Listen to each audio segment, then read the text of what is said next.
would you do if your kids were considered to be cursed and kicked out of your community because your children suffer from a rare disease? If it were your children that had been dubbed the alligator kids and forced outside your village, how would you adapt to this painful situation? Many of you in this audience have children, or maybe plan to have children eventually. I imagine some, like me, are pursuing a higher education so that your children can have a better life financially. The mother of these children, the alligator kids, is reaching out for someone to help her children. I first learned of these children from a friend in Ghana, whom I met through a social network. He is a cameraman that filmed a short biography produced on the subject of the alligator kids. After seeing the pictures of the horrible effects of this disease on these children, I began to research the cause. To better understand why these children are termed the alligator kids, I will first tell you the cause of lamellar ichthyosis.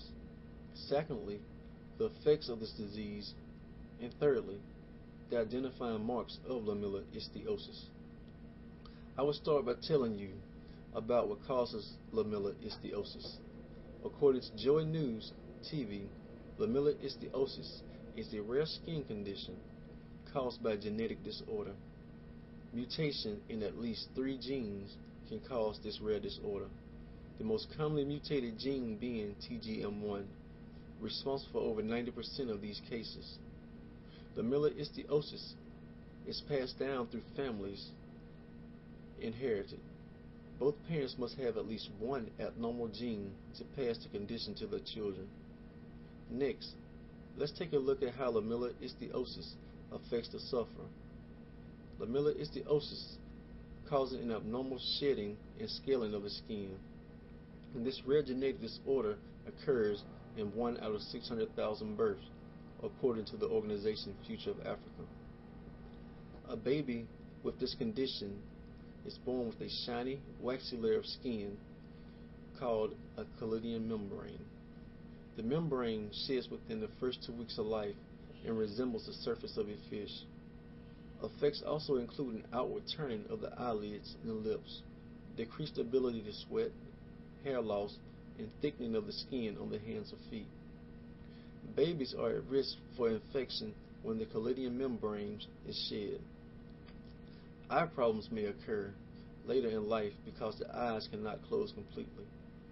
Finally, let's look at my third point, identifying marks of lamellar ichthyosis.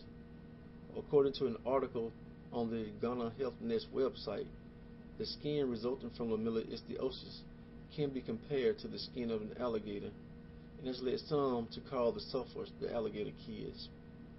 Cracked, bleeding skin that scales and is sometimes blackened gives a further definition to the medical term lamellar ichthyosis, which means fish-like disease. Moisturizers containing medicines such as urea, ammonium lactate, or other alpha-hydroxy acids may help shed dead skin layers. In conclusion, I will repeat my original question.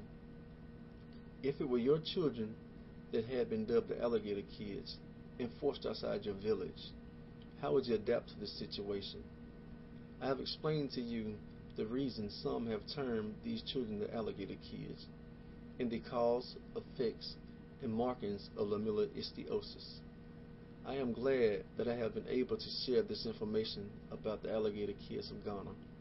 I hope that we can all find it in our hearts, as parents or potential parents, to emphasize with the suffering of these children and reach back to their mother in some method of support, whether it is financially through donations or even in a letter of encouragement. Anyone wishing to donate can reach the Ghana Health Nest website for details. Remember, if it were our own children, what would each of us do?